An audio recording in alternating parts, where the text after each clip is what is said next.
2025年12月、日本の空の玄関口、羽田空港で歴史が動きました。巨大なコンテナを何個も連結した車両が、運転席に誰も乗せずに走り始めたのです。特定の場所で全ての操作をシステムが行う、レベル4の完全自動運転の実用化。これを2社がほぼ同時期に、しかも全く異なる技術アプローチで成し遂げました。ベンチャー企業ロボハイと、トヨタグループの巨人トヨタ自動織機。インフラ工事不要という機動力で攻めるベンチャーか。それとも、路面の模様を記憶するという圧倒的な信頼の王者か。日本の物流危機を救い、世界の市場を制するのはどちらの技術なのでしょうか。今回は、自動運転技術の頂上決戦について深掘りします。空港で小さな車両は荷物を積んだコンテナを何個も長く連結して走っているのを見たことはありませんか？あれが今回の主役であるトーイングトラクターです。これまでは必ず人間が運転していましたが、今回実用化されたのは運転席に誰もいない完全な無人車両です。同じ無人で走るというゴールに対し、ロボハイとトヨタ自動織機が全く逆のアプローチを取りました。一つずつ、その仕組みを紐解いていきましょう。まずは、ベンチャー企業ロボハイのアプローチです。同社の車両には、3D ライダーと呼ばれる、高性能なレーザーセンサーの目が搭載されています。人間があそこに管制塔が見えるから、自分は今3番ゲートの前にいるなと判断するように、車両自身が周囲の建物の形や、位置関係をリアルタイムで読み取り、自分の位置を把握します。これを専門用語でスラムと言います。自己位置推定と地図作成を同時に行う技術ですが、難しいことを覚える必要はありません。周りの景色を見て、自分の場所を知る技術とイメージしてください。この方式の最大のメリットは、地面に磁石を埋めたり、特殊な線を引いたりする工事が一切不要だということです。事前にデジタルマップを作るだけで明日からでも走り出せる。この導入のしやすさと機動力こそがロボハイの最大の武器です。一方、トヨタ自動織機のアプローチは対照的と言えます。同社が採用したのは路面パターンマッチングという技術です。実は空港のアスファルトの表面には小石の並びや細かな凹凸といった人間には見分けがつかない固有の模様があります。いわば路面の指紋です。車両に搭載されたカメラが地面を撮影し、事前に登録しておいた路面の指紋データと照合することで、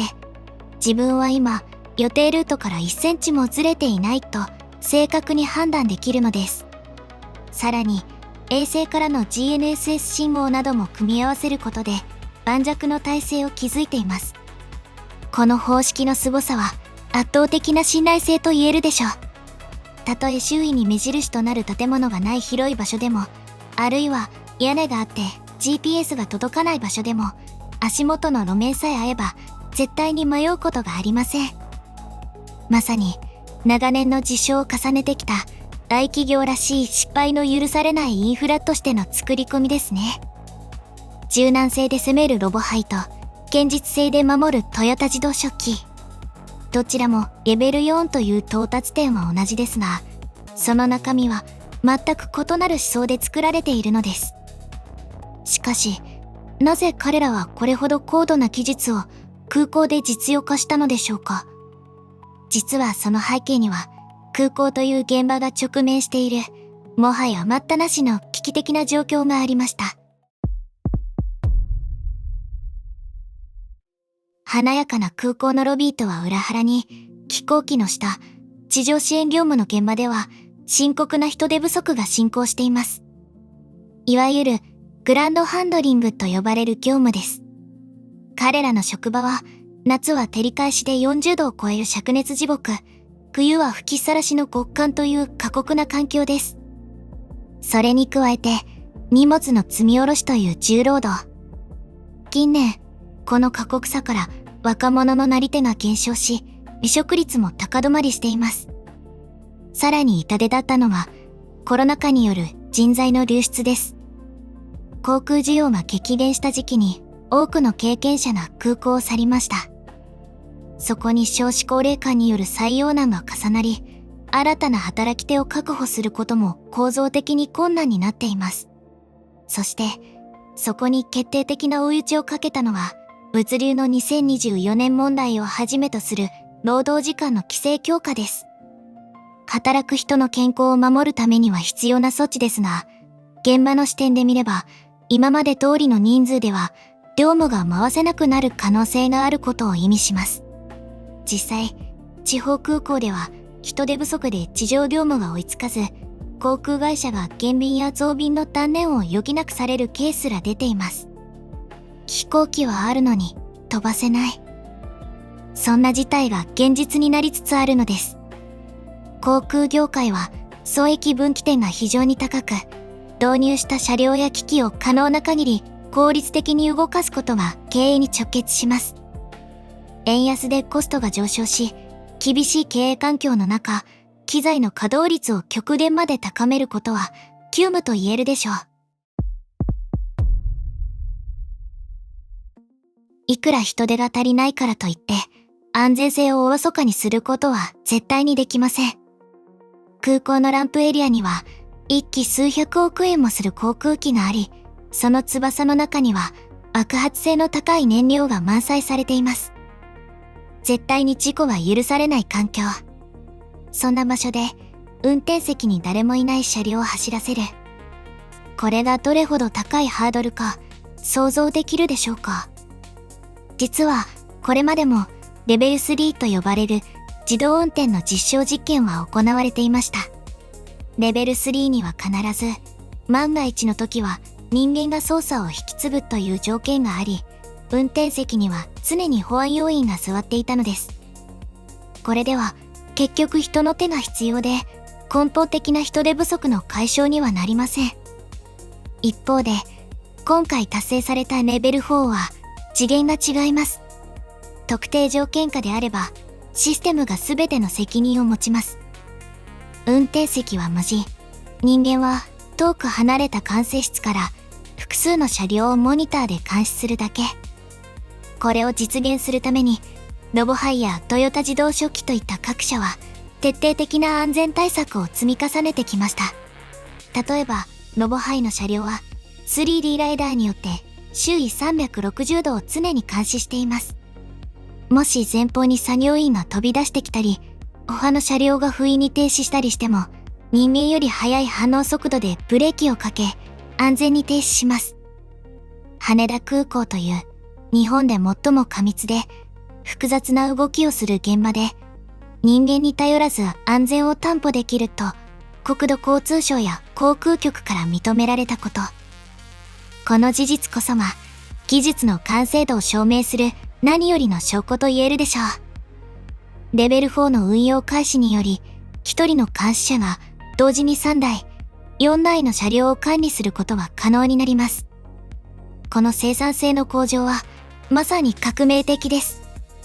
実はロボハイの技術はすでに空港以外の場所でも実績を上げ始めています。工場内の部品搬送や港湾エリアでのコンテナ輸送、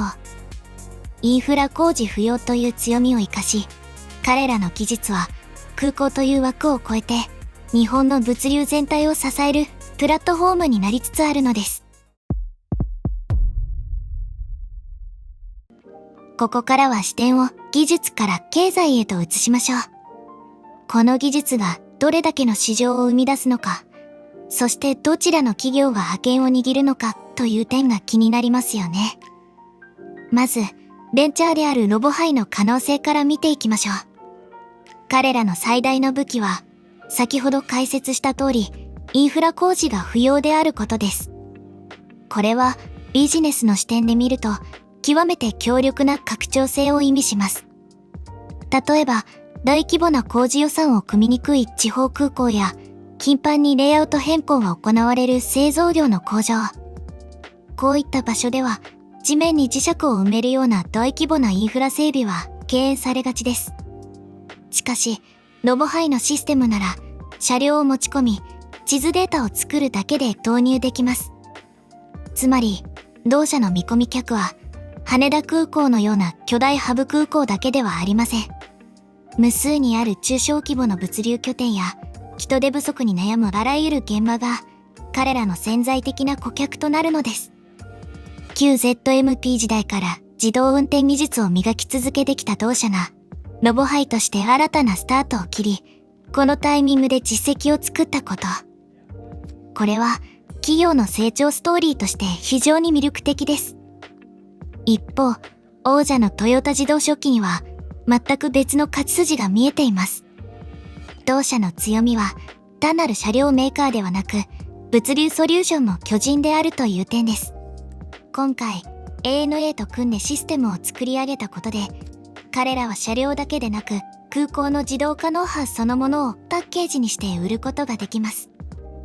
オペレーションシステム、運行管理ソフト、高信頼性の車両。これらをセットにして、アジアや欧州の主要空港へ丸ごと輸出する。インフラ工事が必要というハードルはありますが、一度導入されれば、システムそのものはトヨタ自動食器製になるため、他社への切り替えが難しい強固な参入障壁を築くことができます。まさに、トヨタグループらしい、長期的かつ盤石なビジネスモデルと言えるでしょう。そして何より重要なのは、この2社が日本で競争しているという事実です。日本の空港は世界的に見ても非常に過密で、かつ安全基準が厳しいことで知られています。雨の日も風の日も秒単位の正確さで運航される日本の空港で、レベル4の実用化に成功した。この実績は、世界の市場に対する最強のパスポートになるでしょう。先進国はどこも日本と同じように少子高齢化と労働力不足に悩んでいます。あの厳しい日本の空港で動いているシステムなら安心だ。そう評価され、日本の自動搬送システムが世界中の空港を走り回る未来。それは決して夢物語ではなく、今まさにここから始まろうとしている現実なのです。最後に、今回の話を3つのポイントで整理しましょう。1つ目は、空港の無人化は、もはや選択肢ではなく、私たちの生活を守るための必須条件になりつつあるということ。少子高齢化が進む中で、物流を止めないためには、ロボットの力を借りることが不可欠です。2つ目は、その解決策として、日本を代表するベンチャーと大企業が、全く異なる2つの正解を示したこと。場所を選ばないロボハイの機動力か、安定感を誇るトヨタ自動食器の信頼性か、この競争こそが技術をさらに進化させるでしょう。3つ目は、羽田空港での実用化が世界へのパスポートであるということです。日本という厳しい現場で鍛え上げられた自動搬送技術は、世界中の空港や物流拠点で必要とされるでしょう。皆さんは、この技術競争を見て、どのように感じましたか？インフラ不要でどこでも行けるロボハイに未来を感じるという方は、ぜひコメントで教えてください。やはり社会インフラは、トヨタ自動食器のような堅実さが一番だ、というご意見も大歓迎です。もしあなたが注目している日本の隠れた技術企業があれば、コメント欄でシェアしてください。今日はここまでです。この動画が役に立った方、なるほど、と思った方は、ぜひチャンネル登録といいねをお願いします。また次の動画でお会いしましょう。